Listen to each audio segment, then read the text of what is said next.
لیکن ایک بات میں آپ سے لوگوں سے پوچھتا ہوں, یار آپ کے پاس دنیا میں کوئی ایسی چیز ہے جو گورا آپ سے لینے کے لیے آئے؟ گورا آپ سے کہے یار آپ پاکستان سے کہے یار موبائل بنا کے دو یار, اور مولویوں سے بولو وہ موبائل بنا کے دیں, تم لوگ موبائل بہت اچھا بناتے ہو, آئے گا گورا آپ کے پاس؟ چٹی بنیان بہت اچھا بناتے ہو آپ لوگ, ایک مثال دے رہا ہوں, آئے گا؟ وہ کہے گا آپ لوگ الو بہت اچھا بناتے ہو معذرت کے ساتھ. تو کون سی چیز ہے جو گورا ہم سے لے گا؟ کچھ ہے ہی نہیں. ہاں کچھ چیزیں ہیں, وہ سیالکوٹ میں کچھ کھیلوں کے سامان ہم اچھے بنا لیتے ہیں, وہ بھی گوروں کے دور سے ہم نے بنانا شروع کیے ہیں. گوروں نے تھوڑا بہت کچھ سکھایا تھا فٹ بال بنانا, تو انہوں نے دیکھا تو ہم سے زیادہ اچھا فٹ بال بنا لیتے ہیں, بہت اچھا, یہ بندے کی فٹ بال بنا لیتے ہیں, تو پھر وہ ویسے والی فٹ بال بھی بہت اچھی بنا لیتے ہیں. تو اب مجھے ایک بات بتاؤ, کچھ دن پہلے ایک امریکن انگریز آیا ہوا تھا, اس کا بھی میں نے یوٹیوب پہ ڈالی تھی ویڈیو, اتنی بڑی داڑھی اس کی, بالکل دیکھنے میں پٹھان لگ رہا ہے, شلوار پہنی ہوئی ہے, قمیض پہنی ہوئی ہے, رنگ گورا, تو ایسا لگ رہا تھا. میں نے کہا شاید KPK سے کوئی آیا ہے, تو انگلش بولنا شروع کی, پتا چلا جی یہ تو USA کا ہے, نیا نیا مسلمان ہوا ہے. وہاں USA میں کسی پٹھان بھائی نے KPK سے تعلق تھا ان کا, انہوں نے اس پہ محنت کی اور وہ کیا ہو گیا؟ مسلمان. تو بھائی وہ ورنہ ہمارے پاس ہے کیا؟ لیکن ایک چیز اگر گورا ہم سے لیتا ہے تو وہ کیا لیتا ہے؟ اسلام. یہ اس کے پاس بولو بھائی نہیں ہے, یہ ہے ہی نہیں اس کے پاس. اسلام لے گا آپ سے, مسائل آپ سے پوچھے گا. عربوں کو صبح شام برا بلا کہتے ہیں, لیکن جب اسلام لیں گے تو عرب کے پاس چلے جائیں گے, سعودیہ چلے جائیں گے, پاکستانی علماء کے پاس آ جائیں گے, ہندوستان کے علماء کے پاس آ جائیں گے. ہانگ کانگ میں مفتی اعظم ہیں یہاں پاکستانی, جو وہاں گورنمنٹ نے ان کو باقاعدہ مفتی اعظم بنایا ہوا ہے. روزانہ درجنوں اگر نہ بھی ہوں تو کچھ نہ کچھ غیر مسلم ڈیلی بیسس پر ان کے ہاتھ پہ مسلمان ہو رہے ہیں ہانگ کانگ میں, جو وہاں کے مقامی ہیں. کچھ چائنیز مسلمان تھے. تو اتنا تیزی سے اسلام پھیل رہا ہے نا کہ آپ کی سوچ ہوگی, اتنا اسپیڈ سے پھیل رہا ہے. لیکن یہ خبریں ان کو ہائی لائٹ نہیں کیا جاتا, بہت تھوڑی بہت بتا دیا جاتا ہے کہ جی اتنے لوگ مسلمان ہو گئے, لیکن زیادہ یہ چیزیں بتائی نہیں جاتی ہیں. تو آپ مجھے بتاؤ کہ اس کا مطلب کہ وہ گورا بھی مانتا ہے کہ یار یہ چیز ہمارے پاس نہیں ہے. تو آپ اتنے بھی خالی نہیں ہو جتنا آپ اپنے آپ کو سمجھتے ہو. بھائی کلچر آپ کے پاس ہے, لائف کیسے گزارنی ہے یہ آپ کو پتا ہے. گورے کا کوئی ویژن ہی نہیں ہے. دیکھو ایک بات خوب اچھی طرح سمجھ لو, کسی کے لائف اسٹائل کو دیکھ کے متاثر نہ ہو, اس کے ویژن کو دیکھ کے متاثر ہوا جاتا ہے. ایک آدمی کا لائف اسٹائل بہت اچھا ہے, بہت محنت کر رہا ہے, وہ رات کو جلدی سو جاتا ہے, وہ صبح 4 بجے اٹھ کے جاگنگ کرنا شروع کرتا ہے جیسے چائنیز کرتے ہیں, ہارڈ ورکنگ, بہت محنت, کھانے پینے میں احتیاط, یہ اچھی بات ہے. لیکن ایک آدمی یہ سب کچھ کر رہا ہے, محنت کرتا ہے, ایکسرسائز کرتا ہے اور ٹریننگ لیتا ہے اور بہت زبردست طریقے سے, لیکن وہ یہ سب اس لیے کر رہا ہے کہ وہ ایک بہت بڑا اسمگلر ہے. ایک مثال دے رہا ہوں, اس کو یہ سارے کام کرنے کے لیے اپنی صحت کو مینٹین رکھنا پڑتا ہے. اس کی اکثر بارڈر پہ فوجیوں سے لڑائی ہوتی ہے, صحیح ہے نا بھائی. دیکھو دنیا میں محنت کے بغیر تو چور بھی کامیاب نہیں ہوتا نا, محنت اور کچھ نہ کچھ اپنی لائف میں مینجمنٹ تو لانی پڑتی ہے. ڈاکو کو بھی لانی پڑتی ہے. اب اگر ڈاکو نے ڈکیتی ڈالنی ہے, اس کو پتا ہے 1 کروڑ لے کے فلاں آدمی بینک سے نکلا ہے, اور ڈاکو جو ہے نا رات کو 3 بجے اس کو پتا ہے کہ 3 بجے بندے نے آنا ہے, اور ڈاکو کہہ رہا ہے میں اس وقت سو رہا ہوں, میری طبیعت اس وقت ٹھیک نہیں, ابھی میرے سے نہیں. 3 بجے آ کے اس کو کسی نے اٹھایا, وہ بندہ 1 کروڑ روپے لے کے نکلا ہے, کہہ رہا ہے یار میرے سے نہیں اٹھایا جا رہا, ایسے کھجا رہا ہے نا. جیسے ہمارے یہاں ہم ٹائپ کے سب لوگ اسی طرح ہی کر رہے ہوتے ہیں نا, یار میرے سے نہیں اٹھا جا رہا, 3 بج رہے ہیں یار, میں کون جائے گا وہاں ٹکے. اب اس کو بول صبح 4 بجے, وہ کل دن میں 4 بجے بینک سے پیسے لے کے نکلے, وہ ڈکیتی کر لے گا. بھائی ڈاکو تو اتنا دماغ کا تیز ہوتا ہے نا, وہ صبح ممکن ہے 2:30 بجے نہائے اٹھ کے, اور اپنا حلیہ بھی چینج کرے کہ شکل سے میں ڈاکو نہ لو, کیپ پہنے, چشمہ لگائے, ٹھیک ہے نا, 3 پیس سوٹ, ٹائی, سب کچھ کر سکتا ہے وہ, اور اٹھ کے بھاگا جائے. بہادر ہونا بھی ضروری ہے اس کے لیے. کتنی بیدار مغزی کے ساتھ بندے کو ٹریس کرے گا, کہاں جا کے اس کو روکنا ہے, کہاں پکڑنا ہے. تو اب دنیا میں ہے 1 نمبر کا چور, جہنمی, مرے گا جہنم میں جائے گا. ہمارے ہاں نا لوگوں کے ظاہری ایٹیٹیوڈ کو, ظاہری چال ڈھال کو, ظاہری لائف اسٹائل کو دیکھا جا رہا ہے. یہ بہت بڑا فالٹ ہے ہمارے معاشرے میں. ایک نمبر کا کوئی چور ہوگا, کپڑے اچھے ہیں, بات چیت کرنے کا سلیقہ ہے, تمیز ہے, نہاتا دھوتا ہے, ویل ڈن, بہت اچھا آدمی ہے. تو بھائی مجھے ایک بات بتاؤ, گورے کے پاس کوئی ویژن ہی نہیں ہے. انسان کی پہچان اس کے مقصد سے ہوتی ہے, اس کا ویژن کیا ہے. اس ویژن پر وہ کچھوے کی چال کر کے بھی اگر پہنچ رہا ہے نا, تو وہ اس شخص سے اچھا ہے جو خرگوش کی رفتار سے دوڑ رہا ہے مگر اس کا ہدف صحیح ہے نہیں. گورے کا مقصد عیاشی ہے, یہ ویژن ہی ٹھیک نہیں ہے. عیش و عشرت کی زندگی گزارنا ہے, تو عیش و عشرت کی زندگی گزارنے کے لیے اگر آپ صبح 4 بجے اٹھتے ہو کہ میری صحت بھی اچھی رہے اور میں فٹ فاٹ اور بالکل نہ مجھے شوگر ہو نہ بلڈ پریشر ہو, تاکہ میں زیادہ سے زیادہ عیاشی کر سکوں, تو اللہ کی نظر میں اس 4 بجے اٹھنے کی کوئی ویلیو نہیں ہے. یہ تو عیاشی کے لیے بھائی. تو عیاشی انسان کا ہدف اگر بنے گا, انسان کا گول عیاشی ہے, تو پھر اس عیاشی کو حاصل کرنے کے لیے آپ ایکسرسائز بھی کریں, جاگنگ بھی کریں, آپ کا اخلاق بھی اچھا ہو تاکہ لوگوں سے آپ کے تعلقات اچھے ہوں. تو یہ دنیا ان چیزوں سے متاثر ہوتی ہے. لیکن عقل مند آدمی کہے گا بھائی تو یہ سارے کام کر کیوں رہا ہے, کر کیوں رہا ہے تو یہ سارے کام, پہلے وجہ تو بتا. ریزن اگر صحیح نہیں ہوگی تو یہ قابل احترام نہیں ہے. اور ایک آدمی کا ہدف صحیح ہے لیکن اس ہدف تک پہنچنے کے لیے اسٹائل ٹھیک نہیں ہے, اس کا اسٹائل ٹھیک نہیں ہے. مثلا اس کا ہدف ہے انسانیت کی خدمت تاکہ اللہ راضی ہو جائے. اب اس کو پتا چلا 4 بجے جو ہے نا وہاں غریب لوگوں میں صبح سحری تقسیم کرنی ہے, ایک مثال دے رہا ہوں, اور یہ کم بخت اٹھ ہی نہیں رہا. پولیس آئی, اس کو اٹھا کے جا یار وہ غریب بیٹھے ہوئے, تو نے زکات بانٹنے کا سوچا تھا. اب یہ 4 کے بجائے پہنچتا ہے 5 بجے اور دھوتی بنیان میں پہنچتا ہے, نہایا بھی نہیں, دانت بھی صاف نہیں کیے, منہ سے بدبو آ رہی ہے. تو ان تمام چیزوں پہ اس کو ملامت ہو کی جائے گی, یار کچھ اپنا حلیہ صحیح کرو, ٹائم کی پابندی کرو. لیکن یہ اس پہلے آدمی سے اللہ کی نظر میں کروڑہ گنا بہتر ہے. بات آ رہی ہے سمجھ میں کہ نہیں آ رہی؟ اس کا ہدف صحیح ہے, ویژن صحیح ہے, جو گول جس کو یہ پہنچنا چاہتا ہے, اچیو کرنا چاہتا ہے, وہ گول صحیح ہے اس کا. ایک آدمی چرس کا بزنس کر رہا ہے تو بڑی ایمانداری سے, پوری کمپنی ہے چرس کی اس کی نا. اب اس نے کیا کیا, اس چرس کی کمپنی پہ پہلی بات تو یہ کہ جو چرس جس پیکنگ میں ہے وہ ایسی پیکنگ کہ چرسیوں کو وہ پیکنگ ہی پسند نہیں آ رہی. چرسیوں کو تو گندی پیکنگ پسند آتی ہے نا. اس پہ اینٹی ڈپریشن لکھا ہوا ہے, چرس نام نہیں لکھا ہوا. پھر جتنی کمپنی میں صبح صبح صفائی ہوتی ہے, اسپرے ہوتا ہے اور سینیٹائزر سے سب کے ہاتھ صاف کیے جاتے ہیں تاکہ کرونا نہ ہو, سوشل ڈسٹینس, ڈسپلن انتہائی درجے کا. کمپنی کا مینیجر ٹائم پہ پہنچتا ہے. یہ میں بڑی خاندانی مثال دے رہا ہوں اگر سمجھ میں آ جائے. مینیجر ٹائم پہ پہنچتا ہے, سارے ملازمین اپنی اپنی ذمہ داریاں پوری کر رہے ہیں. جو چرس کو کوٹنے والا ہے وہ ٹائم پہ آ جاتا ہے, وہ ڈنڈی نہیں مارتا. ایسا نہیں کہ 3 پڑیا کے بعد 1 پڑیا اپنی جیب میں, ایسا بھی نہیں ہے. ساری پیکنگ بہترین, آپ کو یوٹیوب پہ اس کی ویڈیوز آ رہی ہیں, کیا تمیز سے جو ہے نا یہ اینٹی ڈپریشن ٹیبلٹ تیار ہو رہی ہے. اور بڑا زبردست وہاں آپ مینیجر کیسے ملے, یار اس کا ایٹیٹیوڈ دیکھو, ایک ہمارا دیکھو زمزم بیچ رہا ہے, کم بہت بات کرنے کی تمیز نہیں ہے اس کو. ایسا ہی ہوگا نا, وہ دیکھو اس کا منہ میں گٹکا ہے اور زمزم بیچ رہا ہے اور بات کرنے کی اس کے پاس تمیز نہیں ہے. کپڑے دیکھو, ملازمین کوئی ڈھنگ سے ٹائم پہ پہنچتے نہیں ہیں, اور جو کمپنی ہے اس کے اندر کچرا اور کوئی بات نہیں کرتا, گالیوں سے بات شروع کرتے ہیں اور ماموں بلب کے رشتہ داروں کو گالیاں دیتے ہیں. کوئی کسی سے تمیز سے بات نہیں کرتا. اور کرپشن بھی بہت ہے. زمزم میں بھی تو کرپشن ہوتی ہے نا, 4 کین تھے, 1 غائب کر دیا آپ نے درمیان سے. مدینہ کی کھجوریں بیچ رہا ہے وہ بیٹھ کے, لیکن تمیز نہیں ہے بیچنے کی. تو اب مجھے ایک بات بتاؤ, وہ جو چرس بیچ رہا ہے اور کمپنی اس کی بڑی زبردست اور سارا صفائی کا نظام, ملازمین کو تنخواہیں ٹائم پہ ملتی ہیں, پہلی تاریخ سے دوسری نہیں ہونے پر بونس الگ ملتا ہے. پھر کمپنی کا جو مینیجر ہے وہ ملازمین سے الگ سے جا کے بھی خیر خیریت پوچھتا ہے, یار کوئی گھر میں ضرورت تو نہیں ہے, کوئی آپ کی بیوی بیوہ تو نہیں ہونے والی, ٹھیک ہے نا, اس کے ہم پہلے سے الاؤنس جاری کر دیں.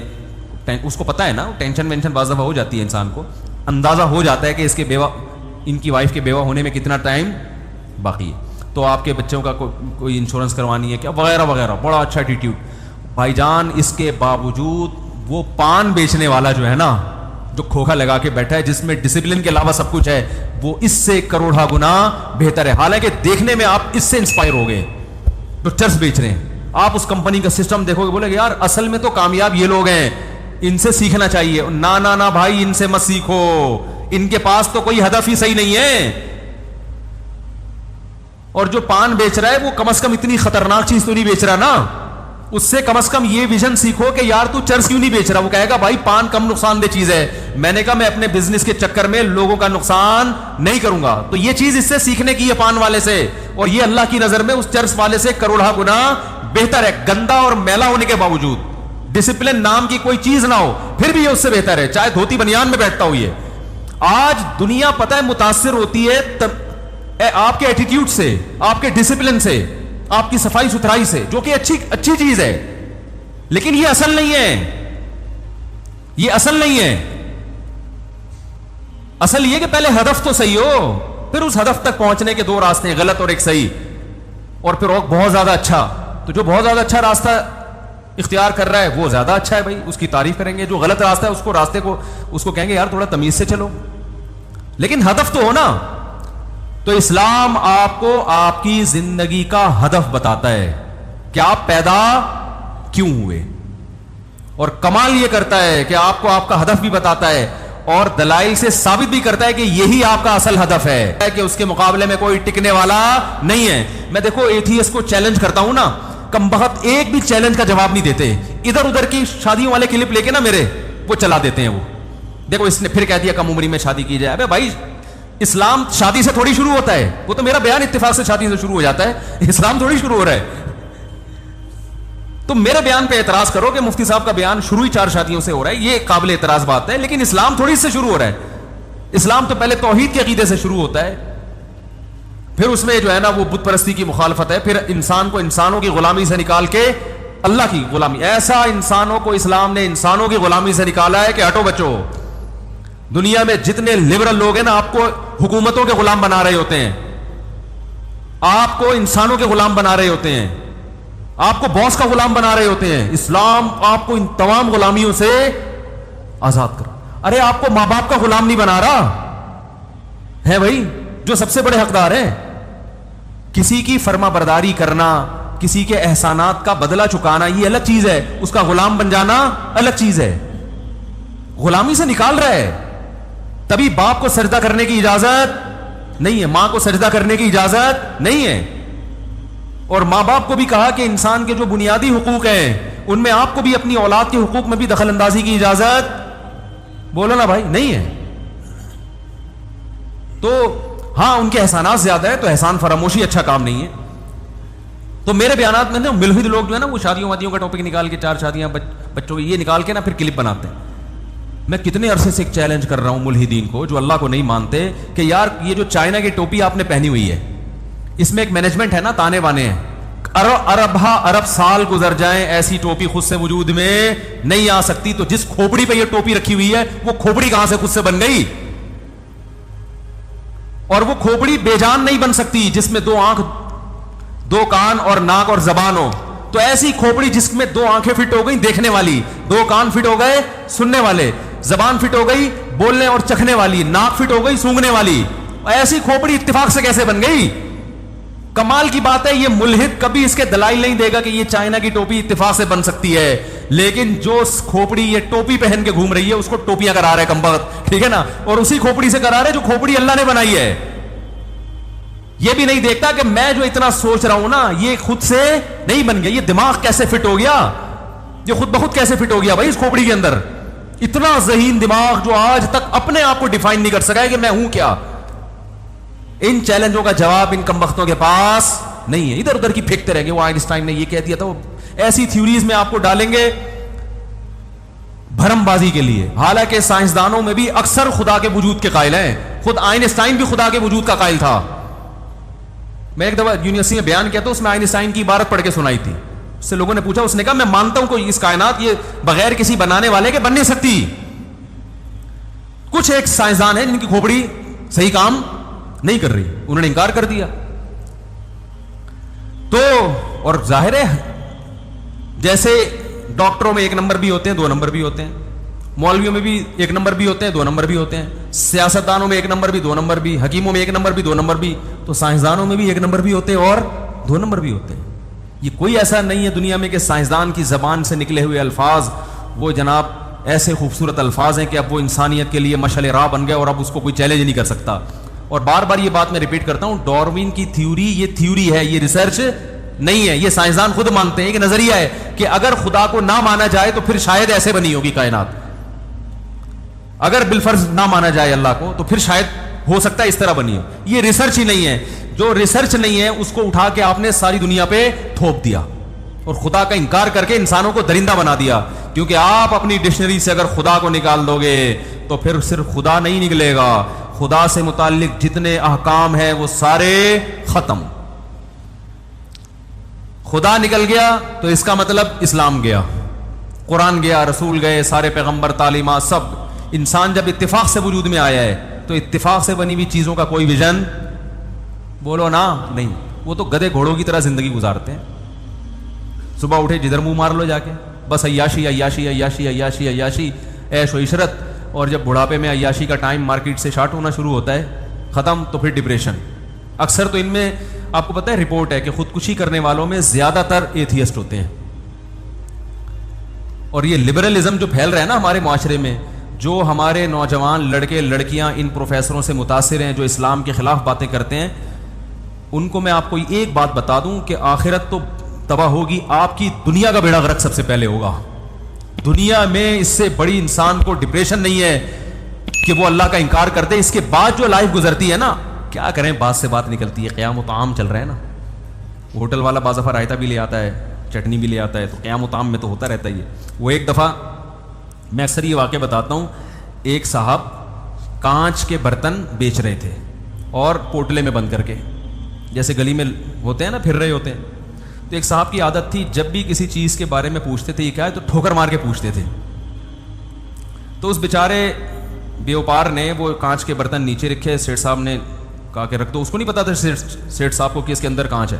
تو ٹھوکر ماری, بولا یہ کیا ہے؟ کہتے ہے نہیں تھا. ہے نہیں تھا, ختم, اب کچھ بھی نہیں ہے.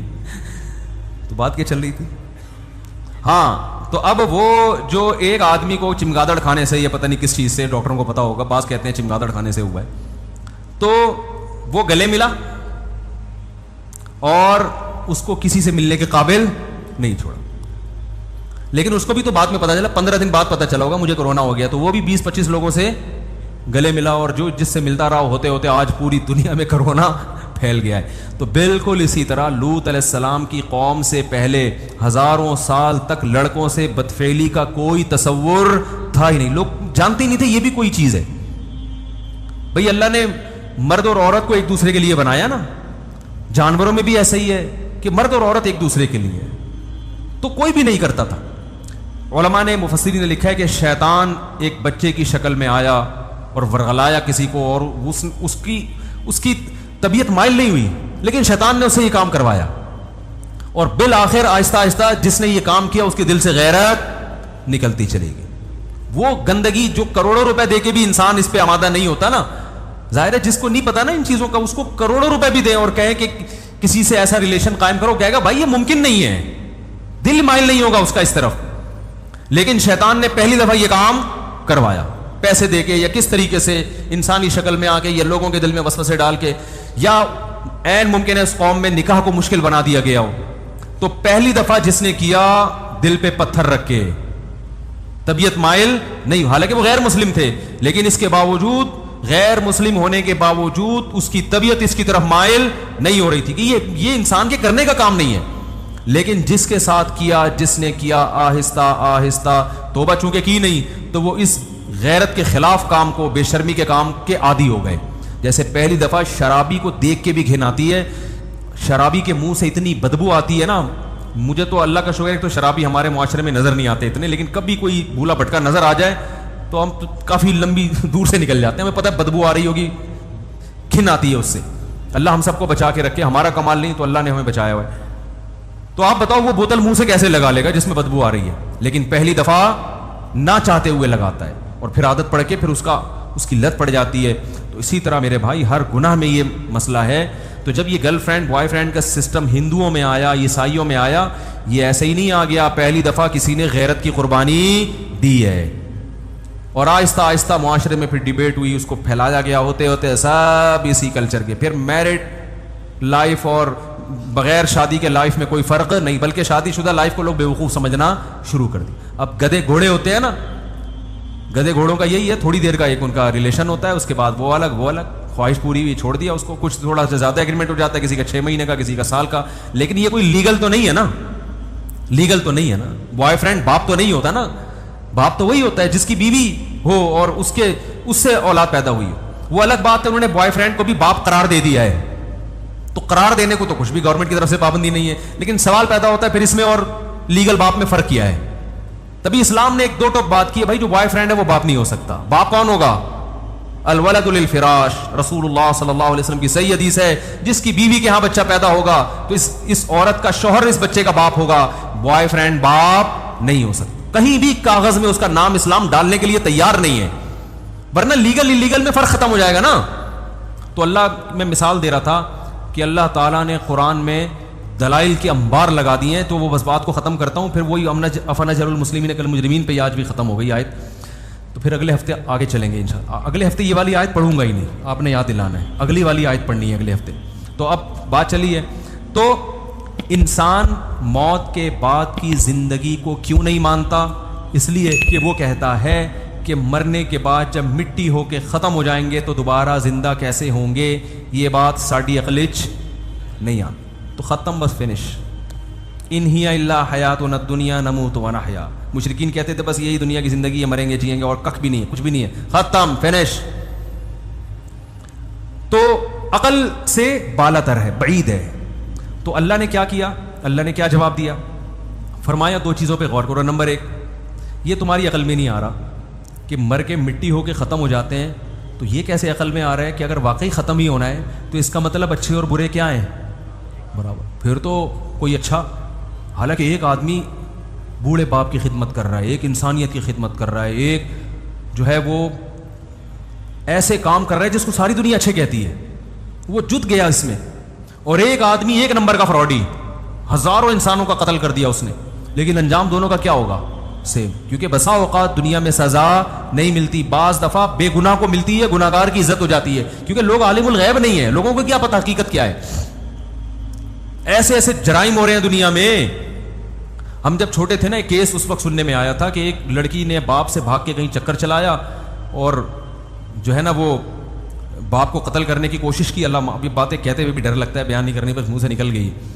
تو باپ بیچارہ اتنا پریشان ہوا, حالانکہ اس نے بڑی عزت سے پالا تھا, صرف بوائے فرینڈ کے چکر میں باپ کے ساتھ یہ بدسلوکی. لیکن ہوا کیا ہے کہ بیٹی نے الٹا باپ کے خلاف کیس کر کے باپ کو بند کرا دیا. اب کیس تو کچھ بھی, جھوٹے گواہ مل جاتے ہیں. آپ بتاؤ اس باپ کے دل پہ کیا گزرتی ہوگی, کیا گزرتی ہوگی نا باپ کے دل پہ. لیکن دنیا میں یہ ہو رہا ہے, اس باپ کی پکار دنیا کی کوئی عدالت نہیں سنے گی, کیونکہ عدالت کے پاس گواہ نہیں ہے, جج تو ظاہر کو دیکھتا ہے.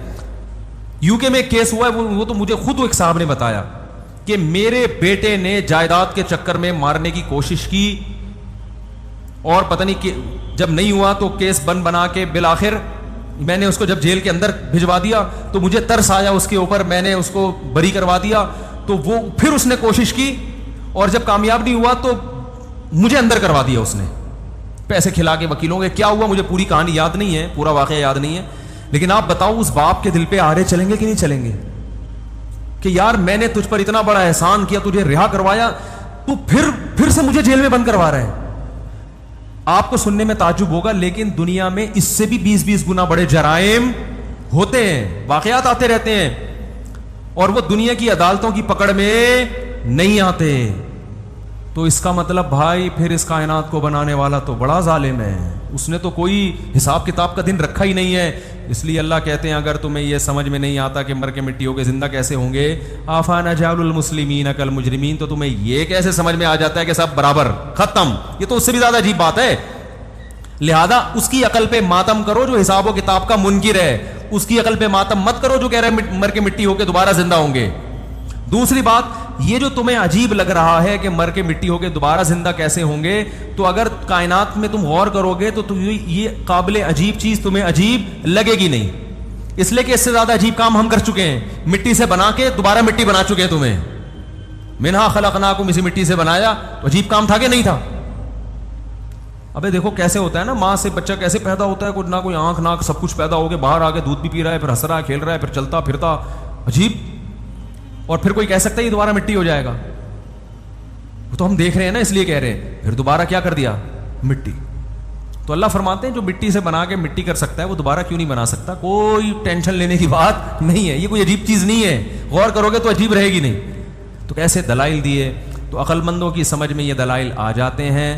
احمق اور بیوقوف جو شہوت پرست ہیں، جو چاہتے ہیں ہماری عیاشی میں خلل واقع نہ ہو، ان کی سمجھ میں یہ باتیں نہیں آتی، وہ انکار ہی کرتے رہتے ہیں. تو اللہ تعالیٰ ہماری عقل کو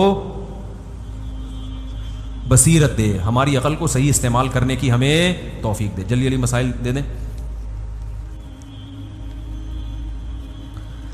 جب الکوہل کو پرفیوم میں ملایا جاتا ہے تو الکوہل کی اصل حالت نہیں رہتی، تو کیا پرفیوم لگانا جائز؟ اصل حالت رہے تو بھی پرفیوم لگانا جائز ہے. الکوہل کا بیرونی استعمال بالکل جائز ہے.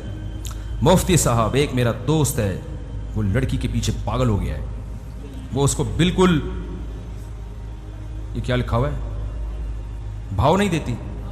یہ کوئی نئی چیز آئی ہے مارکیٹ میں، بھاؤ نہیں دیتی ہے. یہ نیا ڈائلاگ تو مجھے نہیں پتا یار. یہ نیا ڈائلاگ مجھے بغیر بتایا آپ نے مارکیٹ میں لے آئے. اس کو انڈیا سے آیا ہے، اس کو بھاؤ نہیں دیتی. اچھا اب آ گیا تو بس آ گیا.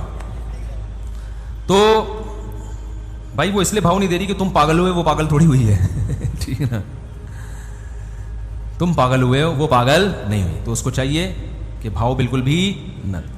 اور ایسے لوگ کہیں اچھی جگہ شادی کر لینا تو ان کی کھوپڑی دوبارہ سیٹنگ پہ آ جائے. یہ سارے فسادات ہیں نکاح نہ کرنے کے، شادی نہ کرنے کے عذابات ہیں. اور دنیا اس کا یہ حل نہیں بتاتی، حالانکہ اس کے علاوہ کوئی حل ہے نہیں. تو اس لیے نکاح کا